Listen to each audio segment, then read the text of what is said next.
ہم کریں گے ہر مظلوم کی حمایت۔ السلام علیکم، میں ہوں حرین فاطمہ اور آپ دیکھ رہے ہیں حمایتی نیوز HD چینل۔ نظر ڈالتے ہیں آج کی اہم خبروں پر۔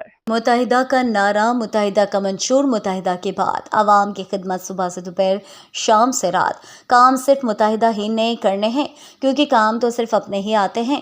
آج مورخہ 22 اگست 2024 رات 3 بجے سابقہ UC 25 موجودہ UC 8 Landhi sector 51C Jama Masjid Amna be Korangi number 6 کے قریب ٹیلر شاپ میں آتشگی ہو گئی، جس کی اطلاع موصول ہونے پر کوآرڈینیٹر برائے جاوید حنیف بھائی، رکن قومی اسمبلی حلقہ NA 233 وسیم الدین میو بھائی نے جاوید حنیف بھائی کی ہدایت پر فوری طور پر پہلے آگ بجھانے کے لیے فائر بریگیڈ کے ظفر صاحب سے رابطہ کیا۔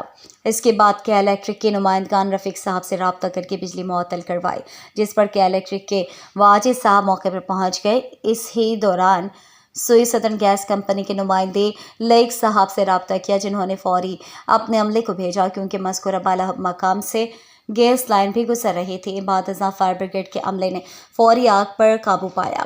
اس موقع پر زمان ٹاؤن پولیس اسٹیشن کے SHO ملک اشرف صاحب سے رابطہ کیا گیا، جنہوں نے چوکی انچارج راؤ فیاض صاحب کو بھیجا تاکہ عوام کو اس مقام سے دور رکھا جائے اور کوئی جانی نقصان نہ ہو۔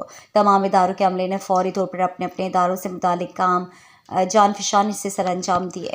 اس موقع پر علاقہ عوام نے جاوید حنیف بھائی، ٹاؤن آرگنائزر ساجد راجپوت بھائی کا اور بالخصوص کوآرڈینیٹر وسیم الدین میو بھائی کا شکریہ ادا کیا، جنہوں نے ہنگامی بنیاد پر وہاں اپنی موجودگی میں کام مکمل کروایا اور علاقہ بڑی آتشگی کے واقعے کے رونما ہونے سے بچ گیا۔ متحدہ قومی موومنٹ پاکستان، کورنگی ٹاؤن۔ ظہیر عباس کی رپورٹ۔